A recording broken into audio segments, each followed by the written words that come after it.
Am I audible to all of you?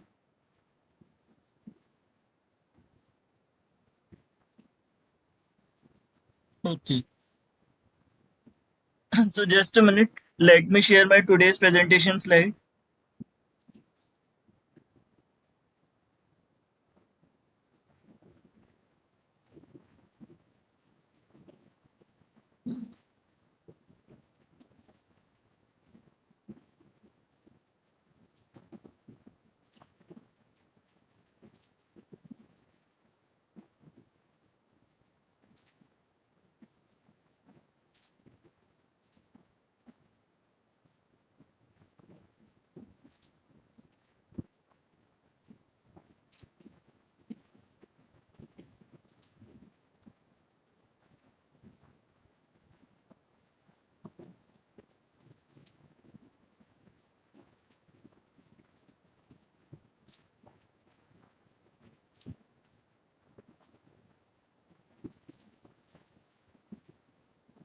So as you can see on your screen, that today we are going to study time division multiplexing. So let us first discuss what what do you mean by multiplexing?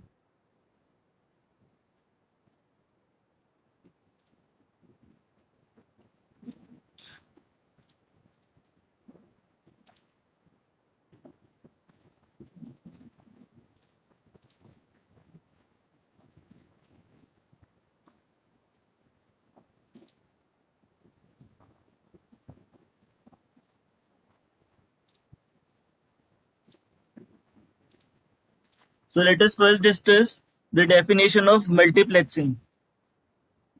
So, multiplexing is a technique used to combine and send the multiple data streams over a single medium. So the process of combining the data streams is known as multiplexing, and the hardware used for multiplexing is known as multiplexer. So all of you heard the name multiplexer. Uh, as in your third semester, you already studied the subject digital electronics, and under the topic combinational circuits, you already studied the multiplexer. So here also the multiplexer functions the same, but here the multiplexer role is in the computer networking. So multiplexing is achieved by using a device called multiplexer. In the short form, we also write it as MUX, MUX, that combines n input lines to generate a single output line. So multiplexer follows many to one, means uh, many input lines, and it will generate only one output lines, means n input lines and one output line. And now the term demultiplexing. So demultiplexing is doing the reverse of the multiplexing. So demultiplexing is achieved using the device called demultiplexer, and its short form is DMUX, available at the receiving end.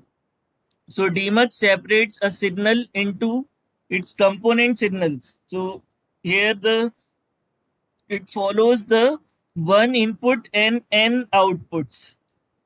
So that's why here the approach the demultiplexer follows is one to many approach. So let us see how it is done using the diagram in the next slide.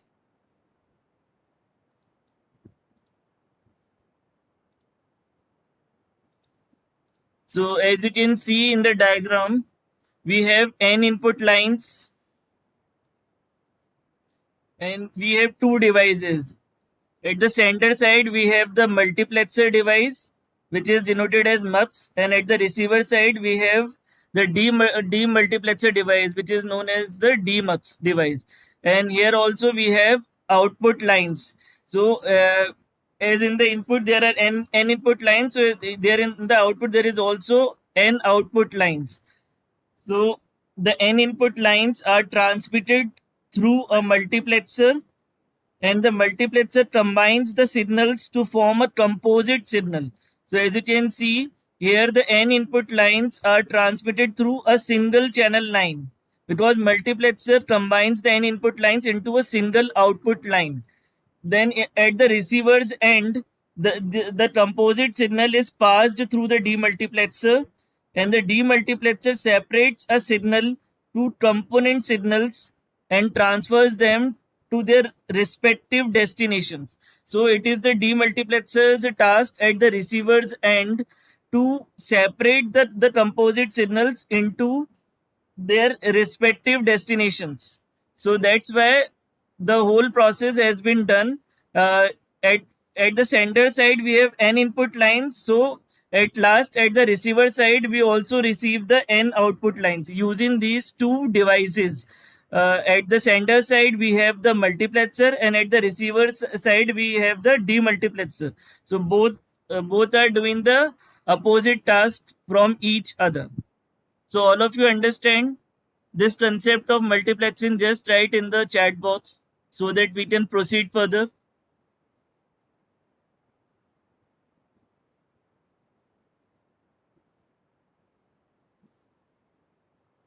Okay.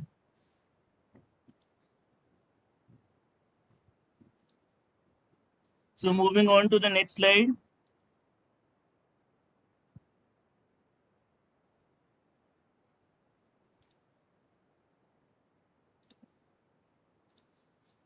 Now the concept of multiplexing has been popularly divided into three types of multiplexing. Uh, Although there are many types of multiplexing, but these three are popularly known. So the first is frequency division multiplexing, the second is wavelength division multiplexing, and the third is time division multiplexing. So time division multiplexing is further divided into the synchronous time division multiplexing and asynchronous time division multiplexing. Although these three are popularly known, but in your computer network syllabus, only time division multiplexing is there. So that's why we are more concerned about the time division multiplexing. So moving on to the next slide.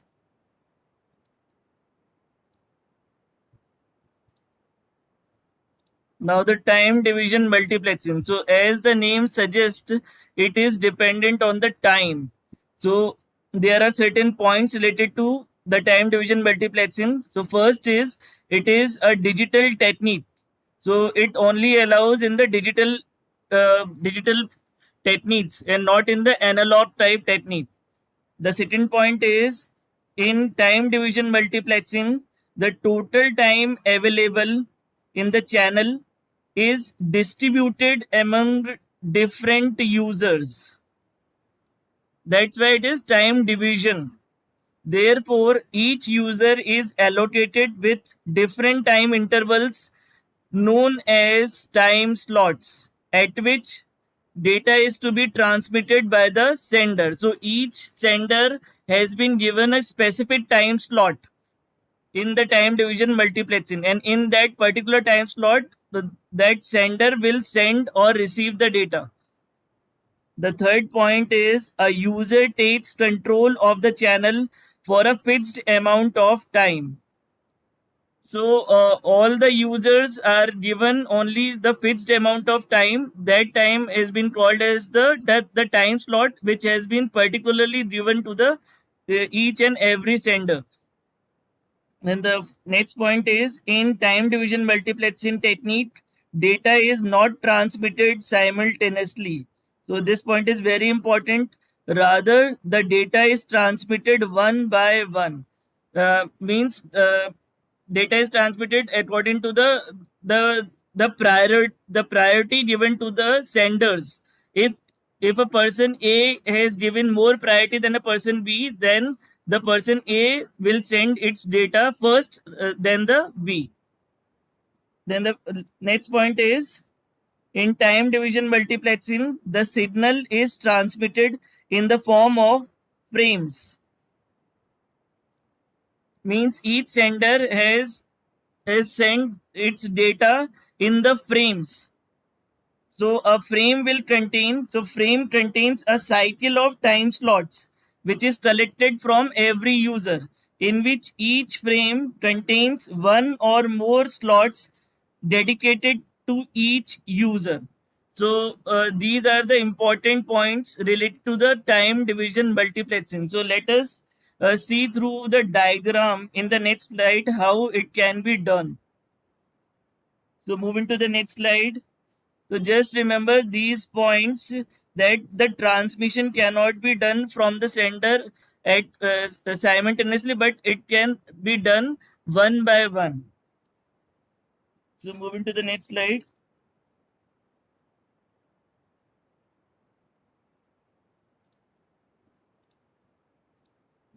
So there are two popular types of time division multiplexing. One is synchronous time division multiplexing, and the second is asynchronous time division multiplexing. So asynchronous time division multiplexing is also popularly known as the statistical multiplexing. So wherever you find the term statistical multiplexing, it means the asynchronous time division multiplexing. So let us discuss each of these two types of time division multiplexing one by one. So moving to the next slide.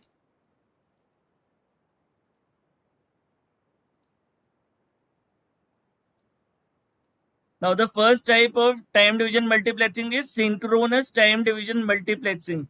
So as you already heard the term synchronous and asynchronous uh, when you studied the subject digital electronics in the third semester. So here also the synchronous means the same.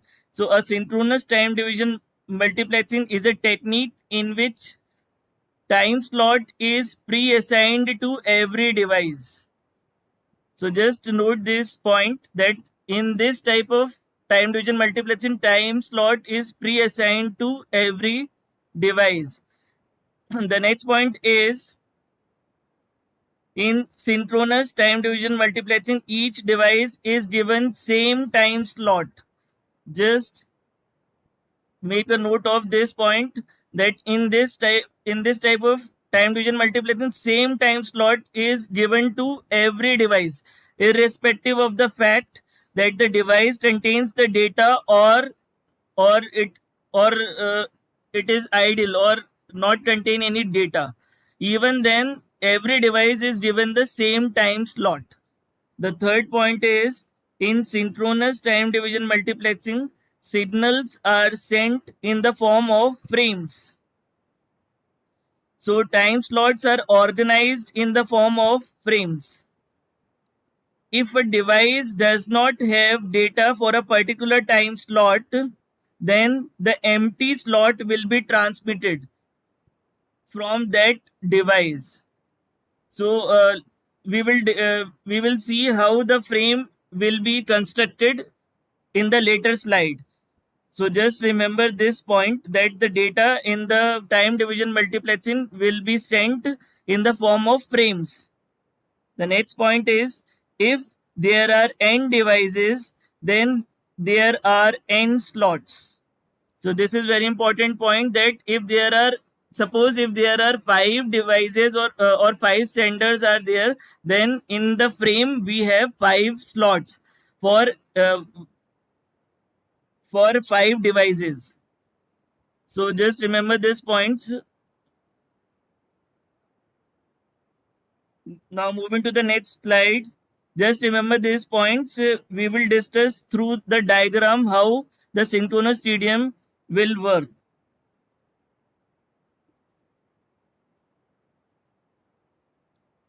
So this is the diagram related to the synchronous time division multiplexing. So as you can see here, we have 3 devices to send the data. So the first device is A, the second device is B, and the third device is C. So here, as you can see, we have 3 devices. So each frame will contain 3 time slots, one for each device. So as you can see here, that the first frame will contain 3 time slot, one for each device. So in the first frame, each device will send its data in its particular time slot. So as you can see here, the three devices A, B, and C send their data in the first frame, right? A, B, and C. Now the device C consumes its data, so it will be blank in the second frame. So as you can see here, here the device C already consumed its data, so it is blank in the, so it's in the second frame. And also as you can see here in the third frame, as B consumed all his data and only the the data from the device A is left, so only the A data has been sent and B and C has been left blank. So that's how it is working in the synchronous time division multiplexing. Each device has been given a particular time slot, whether the device is having the data or not. The time slot has been reserved for that device. So that's how the synchronous time division multiplexing works. So all of you understand it till now? Just write in the chat box so that we can proceed further.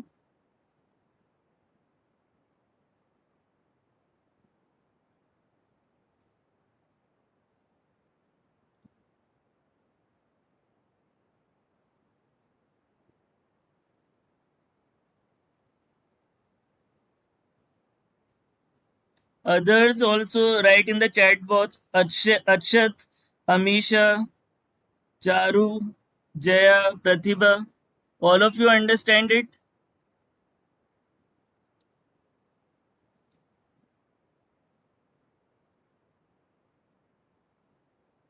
Okay.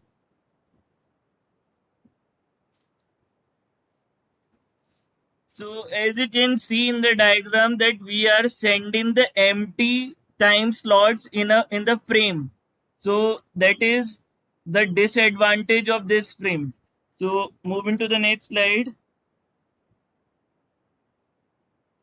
Now the next topic is disadvantages of synchronous TDM. So the first disadvantage is the capacity of the channel is not fully utilized, as the empty slots are also transmitted, which is having no data. So as we are sending the empty slots in the previous diagram, so that's why the capacity of the channel is not fully utilized, and then that is the disadvantage of synchronous time division multiplexing. The next point is the speed of the transmission medium should be greater than the total speed of the input line. So this is also the disadvantage of the synchronous time division multiplexing. So you remember that there are basically two disadvantages. One is the capacity and the other is the speed. Now moving on to the next technique of time division multiplexing.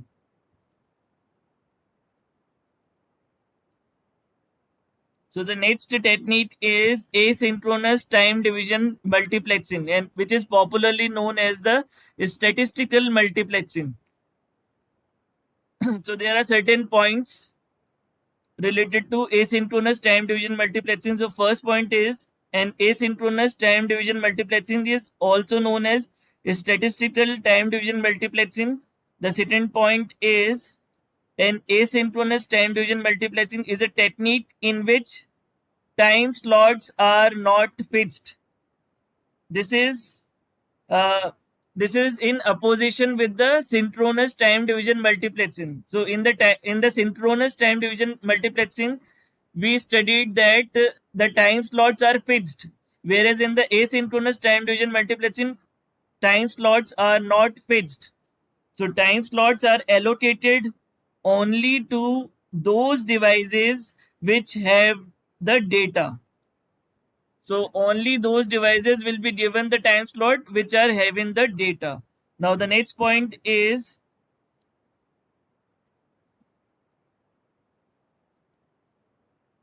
An asynchronous time division multiplexing technique dynamically allocates time slots to the devices. So this is very important. It is not the static technique, it is the dynamic technique. So based on the condition, the asynchronous time division multiplexing allocates the time slots to the devices. The next point is in asynchronous time division multiplexing, total speed of the input lines can be greater than the capacity of the channel. So, as we already discussed in the diagram, that there are n input lines and there is a channel in between the sender and the receiver. So here the total speed of the input lines can be greater than the capacity of the channel. Not always, but the speed can be greater than the channel capacity. The next point is in asynchronous time division multiplexing, if there are n sending devices, then there are m time slots where m is less than n. So this is in opposite with the synchronous time division multiplexing. In synchronous time division multiplexing, if there are n sending devices, then there must be n time slots. But here the the time slots can be less because less number of devices uh, are able to send data. So that's why m is less than n. It means the number of time slots is less than the sending devices.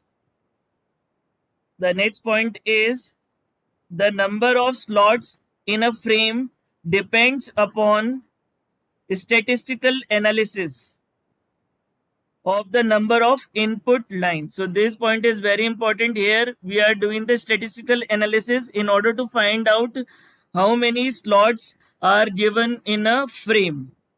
So just remember this point. So we will going to discuss this through diagram in the next slide.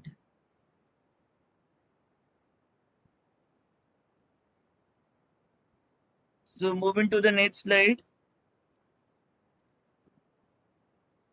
So this is the concept of asynchronous time division multiplexing. So as you can see here, here we have four devices A, B, C, and D. Here we have four devices.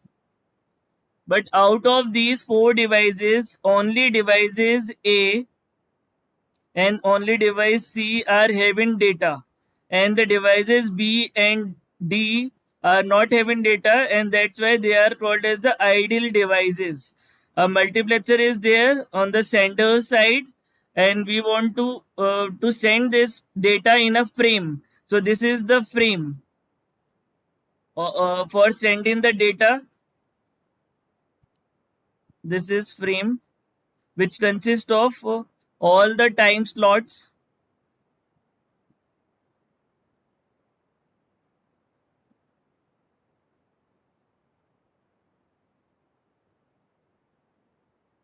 This is the frame. So as only devices A and C are having the data, so that's why we are sending the time slots for A and C only. As you can see here, only A and C are present in the frame, and not the devices, and not the time slot for the devices B and D, because they are idle. They are not having any data. So this is the major difference between the synchronous time division multiplexing and the asynchronous time division multiplexing. So, so there are basically in the diagram there are four devices and only A and C are having data. Therefore, the data of A and C are only transmitted through the transmission line. So all of you understand it. Just write in the chat box the concept of asynchronous time division multiplexing.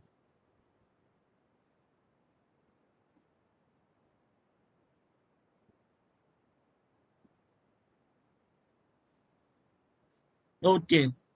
So moving to the next slide.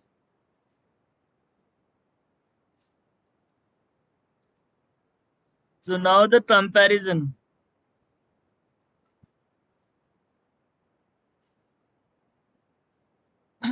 So we are going to compare the synchronous time division multiplexing and asynchronous time division multiplexing.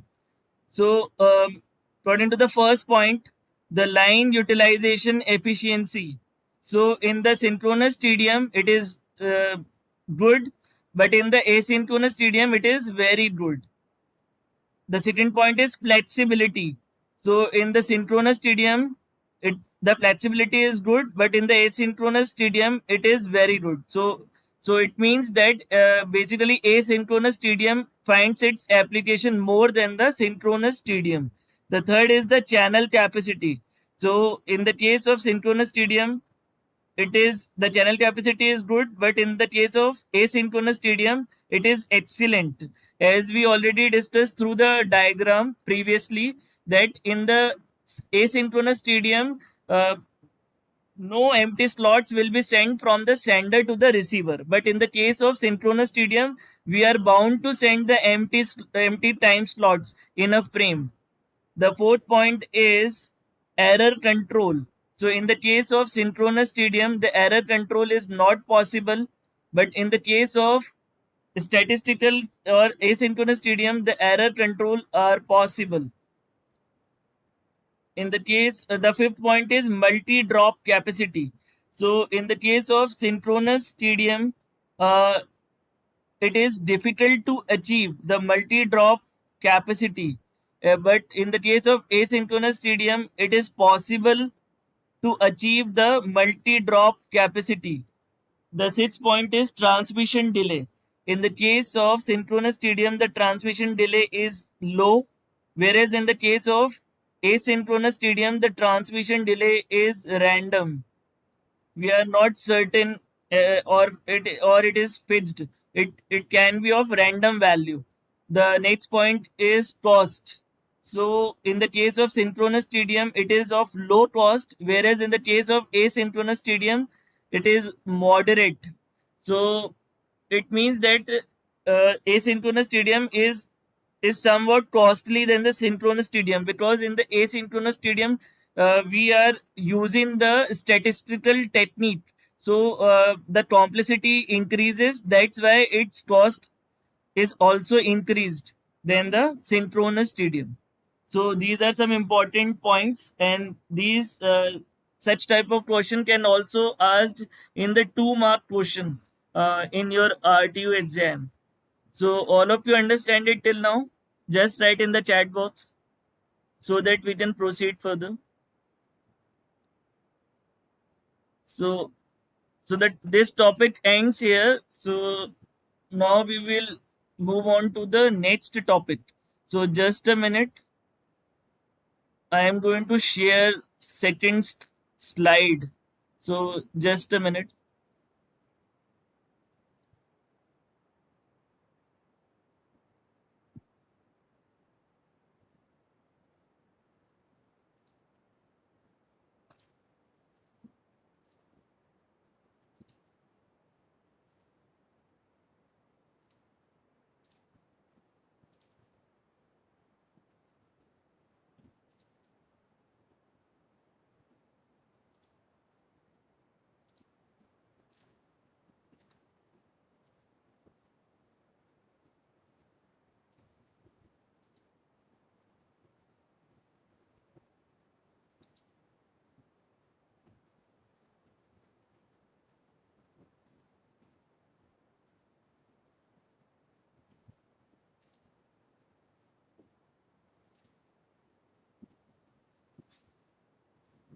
All of you clearly see the slide.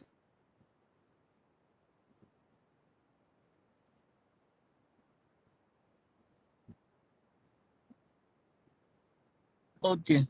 So our next topic for today's class is unicasting, multicasting, and broadcasting. So all of you heard these terms, but there are many points which we need to be understand, because this topic is very much important when we are going to study the unit 4, which is related to the internet or the IP, internet protocol, in the unit 4. So moving on, let us discuss these terms, the unicasting, multicasting, and broadcasting.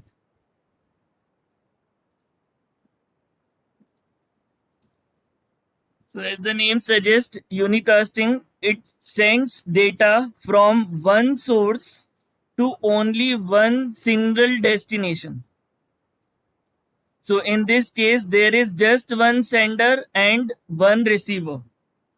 So, this type of information transfer is useful when there is a participation of single sender and single recipient. So that's why its name is unicasting. In this case, only a single sender is present and only the single receiver is present. So moving on.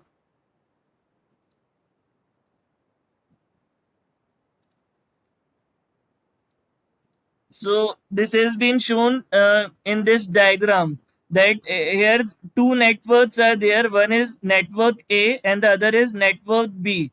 So from a device having IP address, uh, a device having certain IP address which is given and it is present in network A, this device, and it wants to send the data packet to the device with a certain IP address in other network B. So this device. So it means a sender is there in network A and a receiver is there in the network B. So this is an example of unicasting because there is only one sender and only one receiver. Now moving on to the next slide. So there are certain advantages and disadvantages of unicasting. So the first advantage is it provides dedicated point-to-point communication between devices.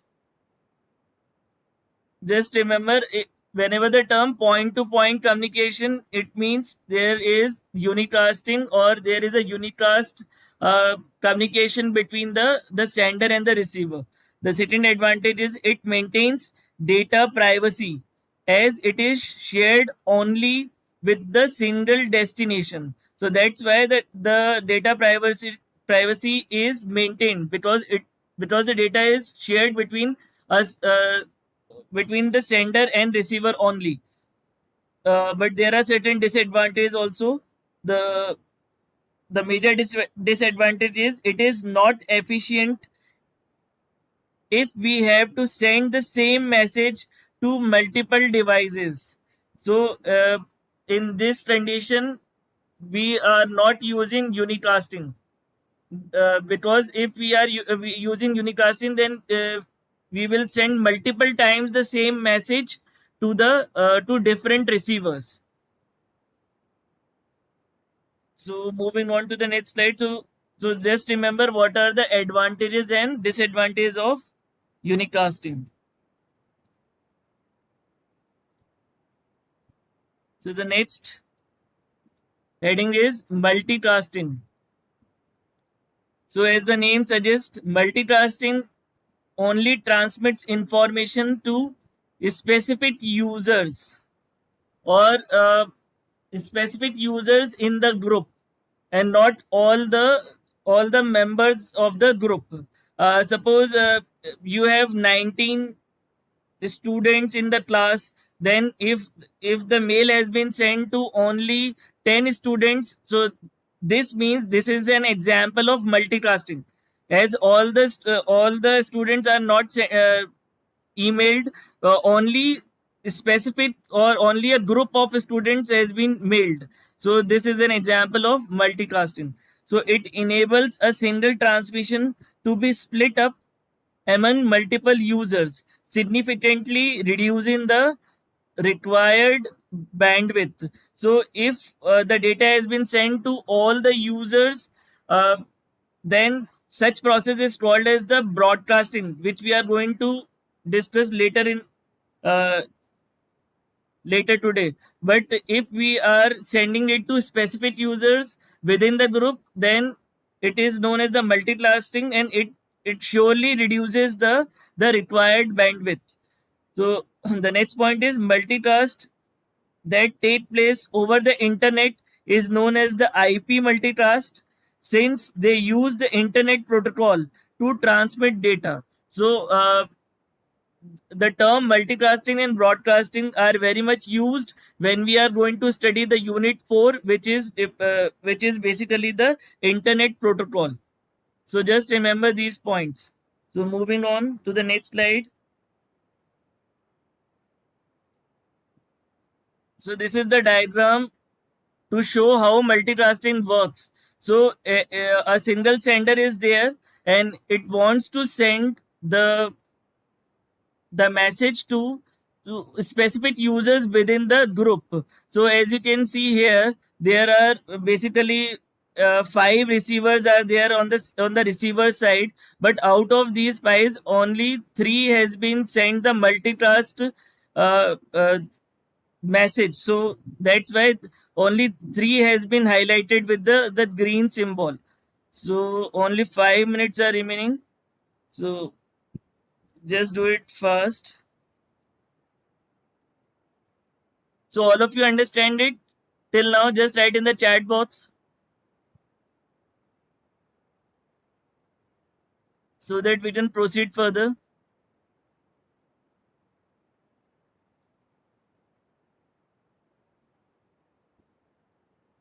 Okay. So in this diagram, it is clearly shown that out of five uh, recipients, only three has been given the data from the sender. So moving on to the next slide.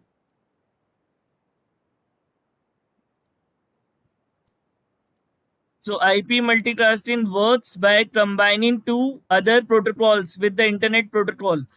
So these are the two other protocols of related to the multicasting. The first is the IGMP and the second is the PIM protocol. So these protocols we will going to discuss when we going to study the IP internet protocol in the unit 4. So moving on to the next slide. So there are certain advantages and disadvantages of multicasting. So first advantage is it is commonly used for streaming media or internet such as the live TV and internet radio. So this is the example. The cable TV or the live TV is an example of the multicasting. So just remember it. The second advantage is it also supports video conferencing and webcast. So video conferencing and webcast also supports multicasting and not broadcasting, because the person who are going to pay the bills, only those person will able to join it and not all the person. The third advantage is when whatever the application, multicasting helps reduce internet bandwidth usage by providing an efficient way of sending data to multiple users. So it basically it reduces the bandwidth usage. So this is the advantage. There are certain disadvantages also. The first disadvantage is it cannot be implemented using IPv4 addressing. So that we will going to discuss when we study the IP protocol in the unit 4. The second disadvantage is there is an extra overhead of forming multicast groups. So as we discussed in the previous slide, that we need to form the group. So it is an overhead. The third disadvantage is it is complex to implement. So that's it for today's class. We will going to discuss broadcasting in the next class. So thank you very much for joining this class. Now you can leave this meeting.